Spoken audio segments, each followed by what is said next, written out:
Hello, fellow Rebel Capitals. Hope you're well. I think most of you would agree that the housing market is in a bubble. So the question is, when it pops, how far will prices fall? And it's actually a very easy question to answer. All we have to do is look at history. So to start, let's look at a chart that I used on today's whiteboard video. This is the Case-Shiller Home Price Index in nominal terms. But what it does, interestingly enough, is it compares nominal home prices just simply to the CPI, the rate of inflation, as the government admits to. Now, this chart goes all the way back to 1950, actually the late 1940s, July 1947. And I want you to pay very close attention to the far left-hand side of this chart. I think hopefully, Josh, can you see my pointer? We'll assume that you can. Okay, the far left-hand side of the chart. And I want you to notice all the way till we get to the late, call it 1990s. And what you'll see, what you'll notice, is this red line stays awfully consistent with that black line. It's almost like there's a very strong correlation between home prices and the rate of inflation. It's weird. I mean, it's almost like prior to 1997, we'll call it, the home prices didn't really go up in real terms. In fact, they didn't. They were pretty much flat. And they're flat not just going back to 1950, they're flat going back to the end of the 1800s, 1890 to be specific. So from 1890 to 1997, home prices flat when you adjust for inflation. So again, what we can conclude is that in the natural state of the economy, home prices go up with the rate of inflation. And so the next question is, well, why? Why is that? Why is it that home prices really don't appreciate? They only inflate, meaning they go up with the rate of inflation. Well, this is actually pretty easy too, because wages, income, usually goes up with the rate of inflation. Now, it is true that when we have significant inflation or higher levels of inflation, like we've had in 2021, 2022, inflation goes up to 9%, wages lag behind. Nominal wages do go up, but they don't go up as fast, and therefore the purchasing power of the average American is reduced.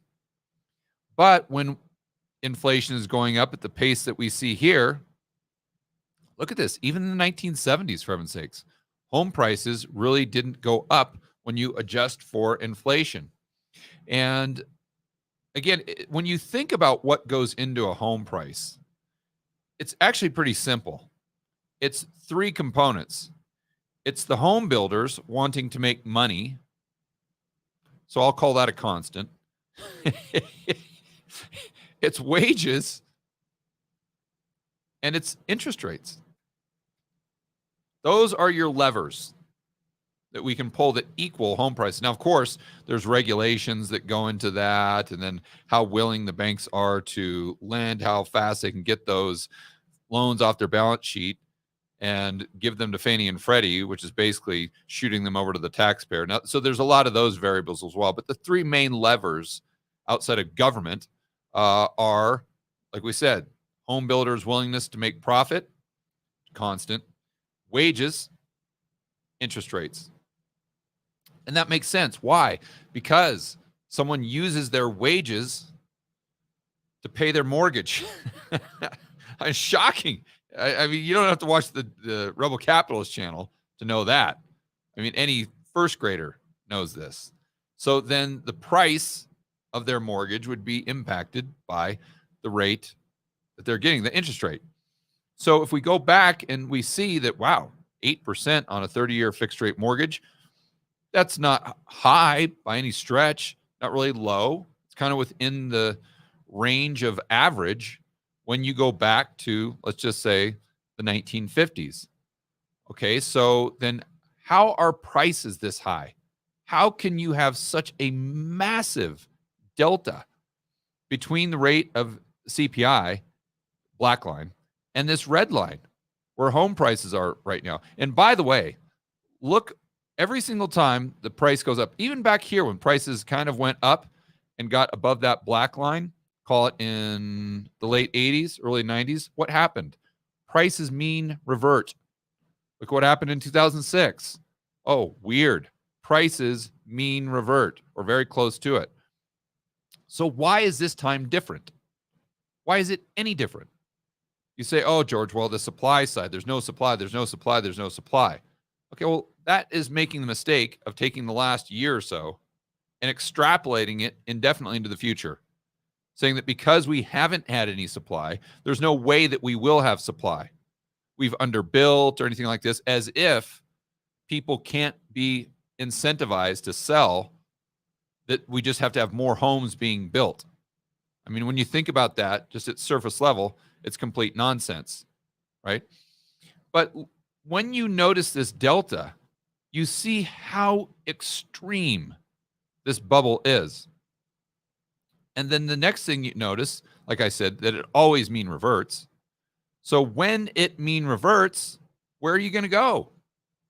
Well, if history is any teacher, going back to 1890, it will revert back to the black line, which means that home prices would need to come down, I call it 40%, adjusted for inflation. You see, this is where most people get all, no, they start freaking out. I mean, this is really an emotional subject for a lot of people. Well, and I see why, because it's 90% of their net worth. So they want to sit there and tell themselves that the real estate market will never go down. Prices will never go down, never go down, never go down. And they just keep cherry picking information that feeds this bias that just helps them sleep at night, because they can't handle the stress of knowing that there's a good probability that they're going to get a 40% haircut on their home equity. But my point there is that while these people are freaking out and just making up all these reasons why there's no way prices will go down by 40%, what they're not understanding is that's actually very easy when you adjust for inflation. You just got to think about that one, right? Let's understand that home prices don't immediately crash. We don't have a Black Monday type situation in the real estate market. Prices, when they quote unquote crash in the real estate market, they just grind down, just year after year. They just grind lower and lower and lower and lower. And then what happens is psychology changes. And then people think that home prices will continue to go down, which exacerbates the selling, which increases the supply, which makes prices go down even further. It's this kind of real estate doom loop. But it takes a long time for that psychology to really kick in. And it's the exact same that we saw in 2006. It took 6 years, for heaven's sakes, for the real estate market to bottom out. So let's just kind of go through those numbers. It's very simple. Let's just assume for a moment that home prices were flat for the next 5-6 years. They just didn't move. Now, would anyone argue that that's just completely impossible? There's just no way that home prices will go up by a minimum of 10% per year forever to infinity and beyond? No, I don't think anyone's going to argue that. And I think that if you said, what's the probability that nominal prices are pretty much flat for the next 5 years, seeing as how they're this much higher than the rate of income, and seeing as how now we have historically normal interest rates with mortgages, I'd say, yeah, I think most people would say, yeah, there's probably a pretty decent probability. Might not be my base case, but a decent probability that nominal prices are flat. Okay, fine, great. Now let's go ahead and throw on, let's just 5% inflation. 5%. And keep in mind, my base case is that we have a decade, the 2020s, look a lot like the 1940s, where you have these huge spikes of consumer price inflation, and then these big drops, disinflation.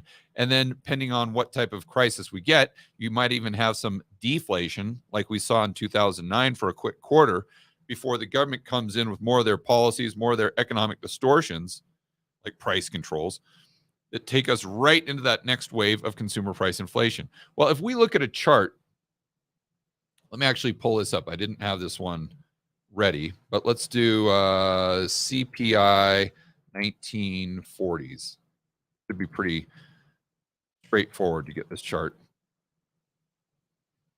Here we go. This is exactly the one I'm talking about. So this, oh, good. There you go. From my good friend Lynn Alden. This is a tweet that she put out, I'm not sure when, May 6, 2021. Yeah, I know Lynn's been talking about this for quite some time.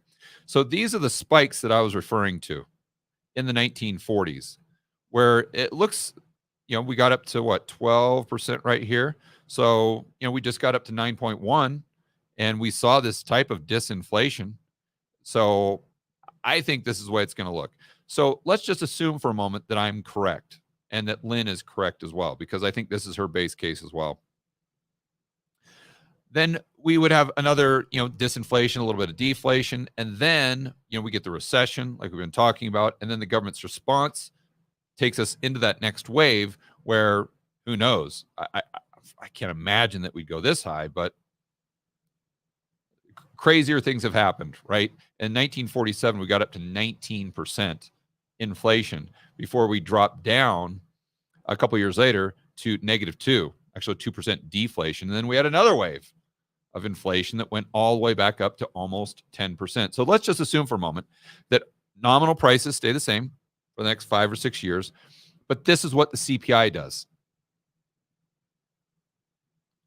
Up by 10%, all the way down to 0, then wham, shoots way up. And it's, let's say, plus 10% for 2 or 3 years straight.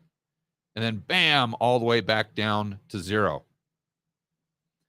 In this environment, assuming nominal prices stay the same, you look at real prices when you adjust for inflation, and you're down by 40%, or roughly. You see?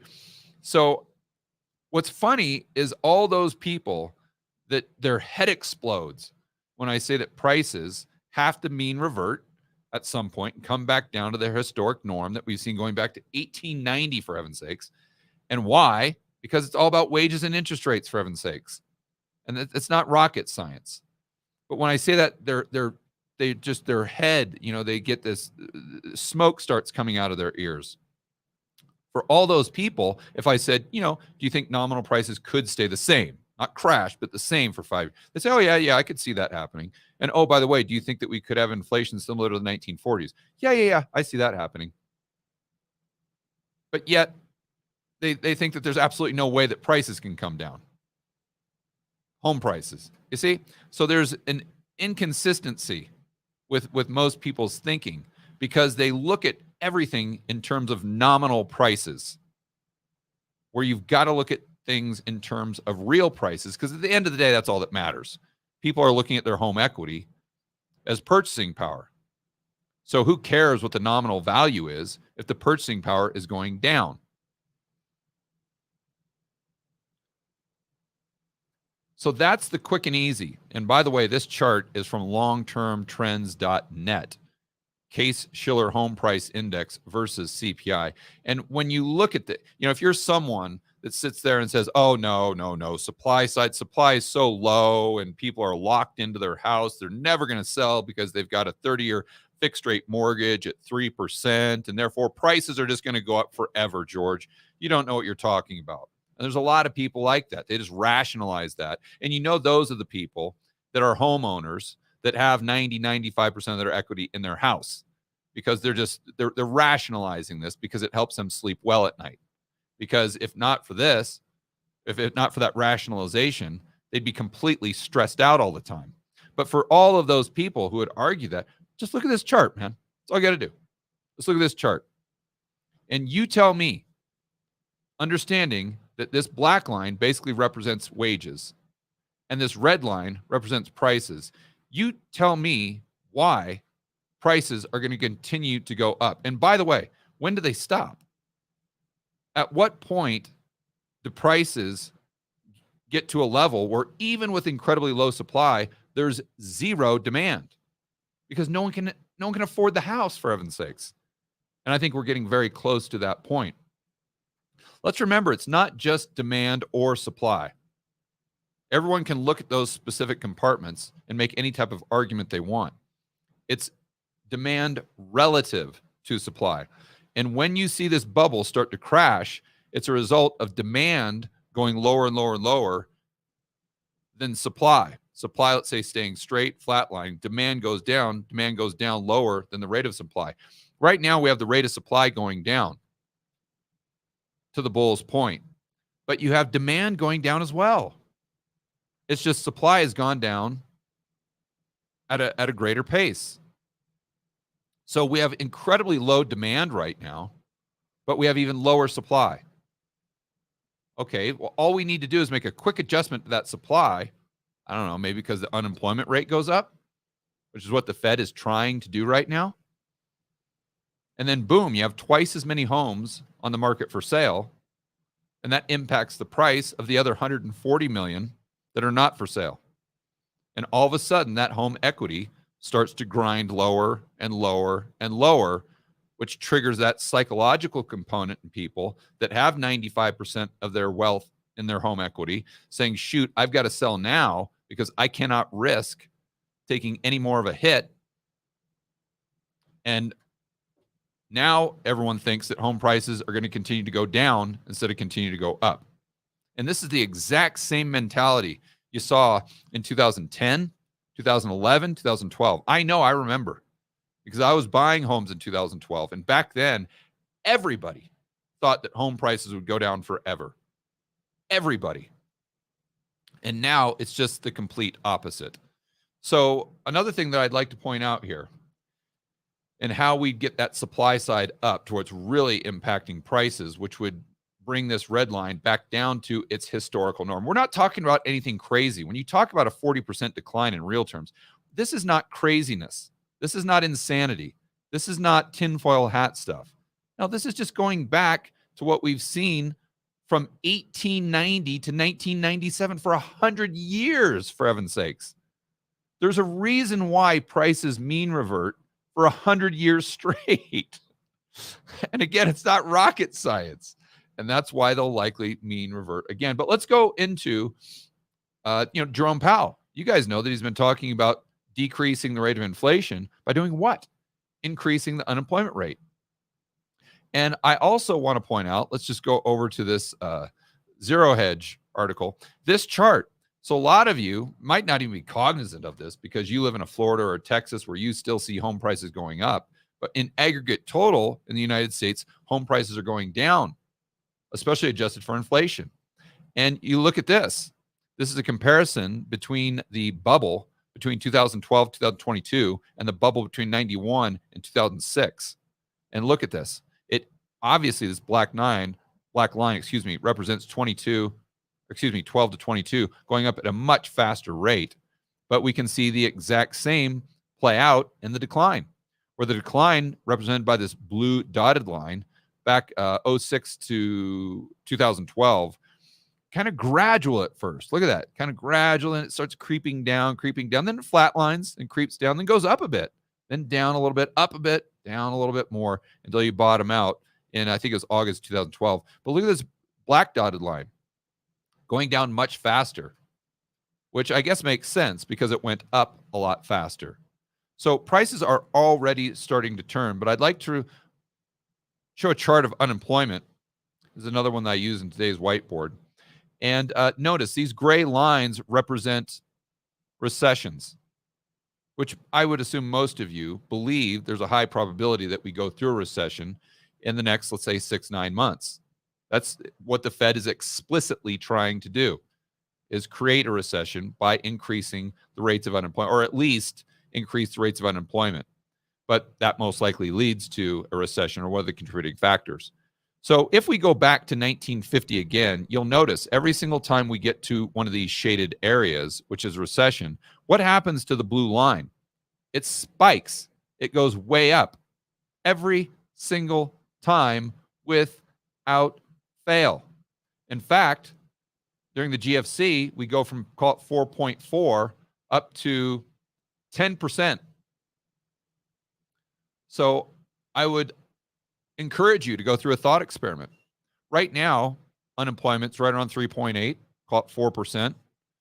What happens if the Fed gets their wish and unemployment gets up to 7, 8, 9%? You see, all those people with a 3% 30-year fixed rate mortgage, they don't want to sell their house, but they don't have a choice. It's not a matter of choice. It's a matter of need. And this is likely the environment that we're going into. And again, to be clear, you don't have a Black Monday in real estate prices. You don't relax over the weekend and wake up Monday morning and, oh my gosh, home prices are down 20%. That's not the way the housing market works.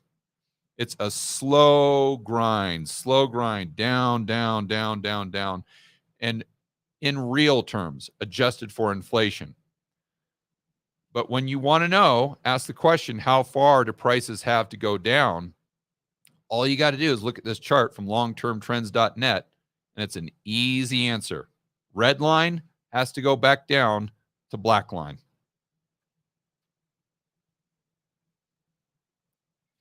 All right, guys, enjoy the rest of your afternoon. As always, make sure that you're standing up for freedom, liberty, free market capitalism.